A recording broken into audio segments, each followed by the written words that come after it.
Assalamualaikum warahmatullahi wabarakatuh. Selamat malam. Apa kabar nih? Semoga pada baik-baik aja ya. Semoga sehat-sehat selalu. Jadi malam ini aku pengen ngobrolin masalah seni bodo amat. Salah satu seni penting yang harus kita punya. Karena untuk menjaga ketenangan hidup kita emang perlu membodo amatkan beberapa hal gitu. Dan untuk mengawali pembicaraan kita malam ini, aku pengen mulai dengan salah satu cerita yang diceritain bapakku ketika aku lagi down. Ketika aku lagi ngerasa kalau semesta ini bener-bener gak mendukung gitu. Jadi kisahnya itu adalah tentang seorang ayah dan anaknya yang hidup di perkampungan Arab Badui. Jadi mereka ini termasuk keluarga miskin karena harta berharga yang mereka punya itu cuma seekor keledai. Itu pun keledainya kurus. Dan suatu hari ketika ekonomi mereka lagi sempit-sempitnya, si ayah ini gak punya pilihan lain kecuali ngejual keledainya itu.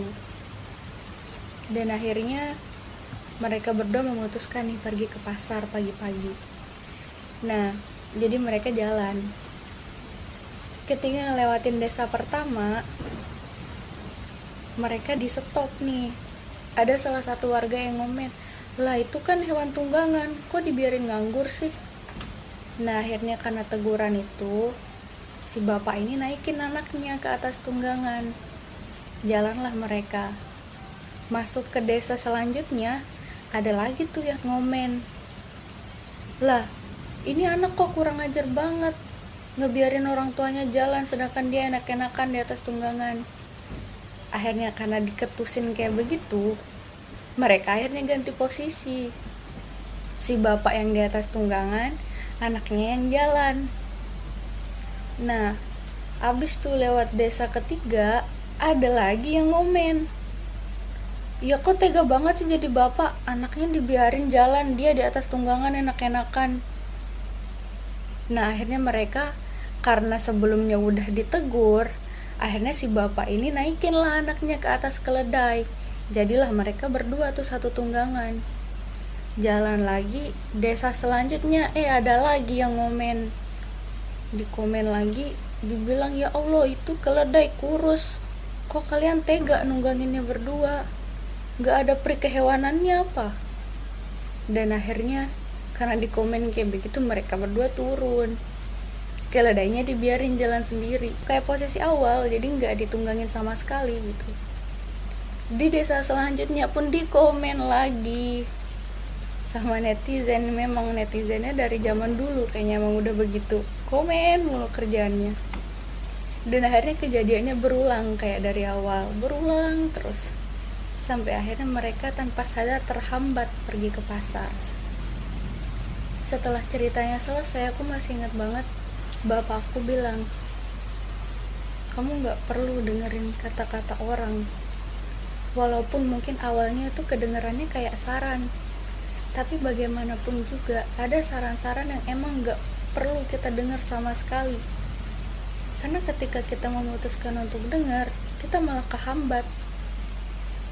Kamu juga kayak gitu, filter juga saran-saran itu."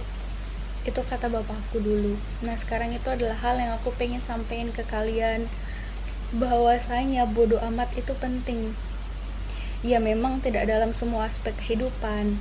Kalau dalam semua aspek mah itu jatuhnya udah bukan bodo amat lagi, gak punya perasaan, mungkin gak menghargai pendapat orang. Tapi ketika bodo amat itu kita tempatkan pada tempat yang tepat, kayak misalnya komenan netizen yang sama sekali nggak membantu progres kita gitu, malah menghambat dan bikin kita makin jauh dari kemajuan, disitulah kita harus bodo amat. Dan yang aku tahu dari salah satu guru aku itu adalah kita tidak bisa mengatur bagaimana reaksi seseorang terhadap kita. Yang hanya bisa kita lakukan adalah mengatur bagaimana aksi kita atau reaksi kita terhadap orang tersebut. Jadi ketika ada orang yang ngomen yang seolah-olah kayak ngasih saran, padahal sebenarnya itu tuh cacian tapi diperhalus dikit gitu, ada kan yang kayak begitu tuh. Itu tuh kita emang gak bisa kan filter mulut mereka gitu. Ketika mereka memutuskan untuk tidak memfilter mulut mereka, disitulah peran kita untuk filter telinga kita. Jadi kita filter apa aja yang mau kita dengar, apa aja yang harus kita abaiin gitu. Ya sama nih kayak misal kita nonton channel YouTube gitu kan, ada tuh endorse yang masuk, kan kita ya udah ngapain nonton endorse kan, yang kita incar kan videonya, ya udah langsung skip aja gitu.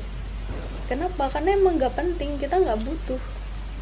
Nah begitu juga dengan komenan-komenan yang tidak membangun, skip aja gitu. Kenapa kita harus ngedengerin, buang-buang waktu. Tapi ngomong mah emang gampang, nyuruh bodo amat gampang, jalaninnya yang sulit. Iya bener banget, ngomong emang gampang dan menjalankannya memang sulit banget. Tapi setidaknya dengan begitu kan kita udah sama-sama tahu teorinya, jadi minimal lah kita udah pegang tuh buku panduannya, walaupun masih ngeja bacanya. Tapi kan yang penting kita usahakan. Apa kata pepatah? Bisa karena terbiasa, bukan terbiasa karena dari awal bisa. Jadi ayo kita sama-sama usahakan. Kecuali nih kamu emang suka berkubang dengan nyinyiran itu, dan ya emang ngerasa nyaman nih, gak apa-apa. Tapi kayaknya mustahil deh ada orang yang hobinya dikritik atau dikata-katain, karena ya emang efeknya sesakit itu, ngundang insecure dan putus asa gitu. Apalagi nih ya kalau mengingat kondisi manusia yang mengherankan, yang entah kenapa kita tuh kayak demen banget terpaku sama hal-hal anti mainstream gitu. Contoh nih, ada 100 orang yang suka sama karya kita, support usaha kita, tapi ada aja 10 orang yang kerjaannya nyebar racun lewat jempol di kolom komen. Belum lagi yang kalau ketemu omongannya itu kayak petir, wis nyamber langsung ke telinga, walaupun dia bilangnya cuma bercanda.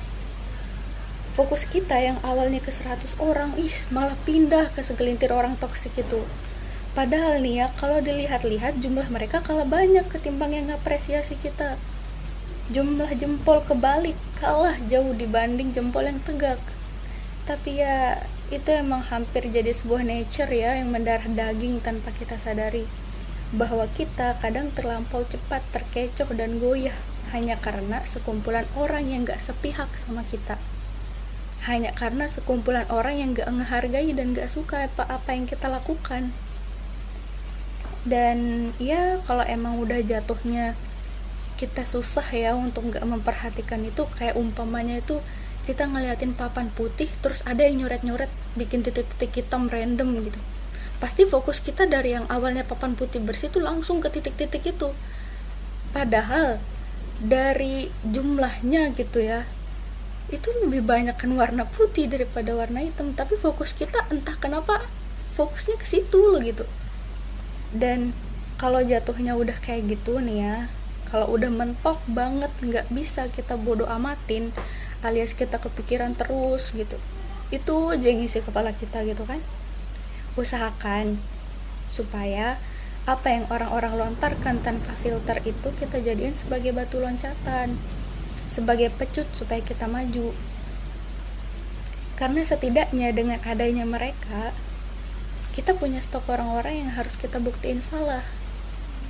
Orang-orang yang ya udahlah nggak apa-apa mereka habisin tenaga buat ngatain kita, buat ngomenin kita jangan sampai habisin tenaga buat mereka.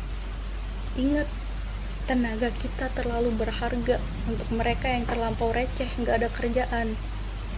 Biarin aja mereka ngebuang-buang waktu ngomenin hidup kita. Atau juga yang kepake kuota mereka sendiri, yang capek ngetik jempol mereka sendiri.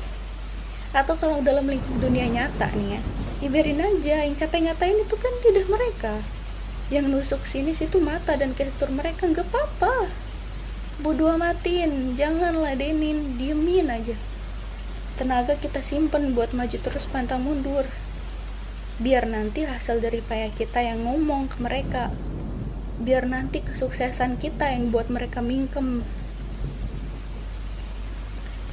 Ingat ya, aku, kamu, kita semua, kita masih kurang bodoh untuk ngabisin tenaga ngeladenin orang-orang yang sama sekali gak punya peran apapun untuk membantu memudahkan kita merealisasikan cita-cita.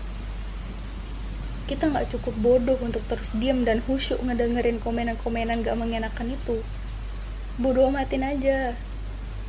Anjing menggonggong, suatu kaum tetaplah berlalu. Kalau gak diam-diam aja ya biarin, cuekin. Ntar juga capek sendiri dia. Kita berhak bahagia dengan apa adanya kita. Kita dilahirin untuk suatu tujuan, dan tujuan itu bukan untuk menyenangkan semua orang, disukai semua orang, apalagi dicintai semua orang. Dan ketika ada orang-orang yang senang dengan perbuatan kita, akan ada pula segelintir orang yang benci sama kita, gak suka sama kita, entah apapun alasannya, gak peduli masuk akal atau enggak. Karena kadang emang kebencian itu emang segitu recehnya, gak perlu alasan. Kita terlalu berharga lah buat mereka yang gak tahu cara menghargai. Kita berhak bahagia, gak peduli mereka mau bilang apa. Jadi mulai besok pagi, kalau ada yang komen jelek di sosial media kamu, kalau ada yang ngerendahin usaha kamu, diemin aja, biarin aja, skip aja. Instagram juga udah ada fitur batasi kan.